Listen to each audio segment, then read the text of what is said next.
இன்றைய புனிதர் அறிவோம். பிப்ரவரி 14 புனித வாலண்டைன். மகிழ்ச்சியான திருமணங்கள் மற்றும் காதலர்களின் பாதுகாவலர், சிறந்த மருத்துவர், தலைவெட்டப்பட்டு மறைசாட்சியாக மரித்தவர், காதலை தட்டி எழுப்பாதே, தானே விரும்பும் வரை அதை தட்டி எழுப்பாதே என்ற வார்த்தையை இளையோருக்கு விதித்து சென்றவர்தான் புனித வாலண்டைன். இவர் 3ஆம் நூற்றாண்டில் வாழ்ந்த கத்தோலிக்க அருட்தந்தை. இவர் ஒரு மருத்துவர்.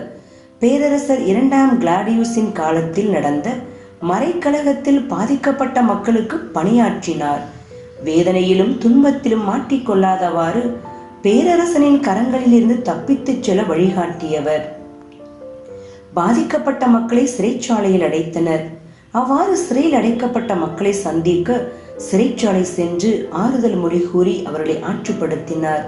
இந்நேரத்தில்தான் பெர்சியாவில் இருந்து புனித மாரியூஸ் குடும்பத்தினர் ரோமைக்கு திருப்பயணமாக வந்தவர்கள் வாலண்டைன் செய்த அரும்பணிகளை பார்த்தார்கள். சவால் நிறைந்த இந்த பணிக்கு புனித மாரியூஸ் மற்றும் அவருடைய குடும்பத்தினர் அனைவருமே வாலண்டைனுக்கு உதவியாக இருந்தார்கள். ரோமை பேரரசர் 2ஆம் கிளாடியூஸின் ஆட்சி காலத்தில் ஆண்கள் திருமணம் செய்ய தடை விதிக்கப்பட்டு இருந்தது. ஏனென்றால் திருமணம் ஆன வீரர்களை விட திருமணம் ஆகாத வீரர்களை முழு திறனுடன் போராடுவார்கள் என்று நினைத்த பேரரசன் வீரர்கள் திருமணம் செய்வதை தடுத்து வந்தான். அந்த சமயத்தில் திருமணம் செய்து கொள்ள வேண்டும் என்று ஆசைப்பட்ட ஆண்களுக்கு அப்பகுதியில் அருள் பணியாளராக பணியாற்றிய வாலண்டைன் உதவினார். அரசரின் கட்டளையை மீறி அவர்களுக்கு திருமணம் செய்து வைத்தார். இச்செய்தியை கேள்விப்பட்ட அரசன் மிகவும் கோபமுற்று அவரை கைது செய்து ரோமை ஆளுநரிடம் அனுப்பினார். பொறுமையாக இருந்த ஆளுநர் கத்தோலிக்க கிறிஸ்தவ திரு அவையை மறுத்து ரோமை தெய்வத்தையும் பேரரசரையும் வணங்குமாறு கட்டளையிட்டான். வாலண்டைன் மறுத்தார், துன்புறுத்தினான். வாலண்டைன் உறுதியுடன் இருந்தார்.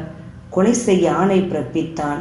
வாலண்டைன் 270ஆம் ஆண்டு பிப்ரவரி 14 அன்று தலை வெட்டப்பட்டு கொலை செய்யப்பட்டார்.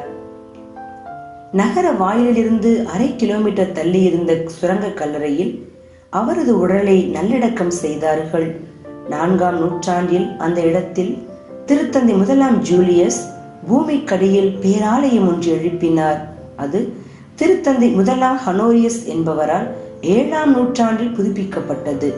திருமணம் செய்து வைத்த குற்றத்திற்காக தலை வெட்டப்பட்டு மறைசாட்சியாக மரித்த வாலண்டைன் அவர்களின் இறந்த நாளை காதலர் தினமாக கொண்டாடி வருகின்றார்கள். காலப்போக்கில் காதலர்கள் அவரை தங்கள் பாதுகாவலராகவே நினைத்து போற்றினார்கள். இந்த நாள் வாலண்டைன் நினைவு தினமாக, அதாவது காதலர் தினமாக அனைத்து நாட்டினராலும் கொண்டாடப்பட்டு வருகிறது. இன்றைய புனிதரிடம் கற்போம். காதல் என்பது புனிதமான உணர்வு. அதனை இச்சைக்குரியதாய் மாற்றாமல் உணர்வு பரிமாற்றம் ஆக்கிக் கொண்டால் வாழ்க்கை என்றும் ஆனந்தமே.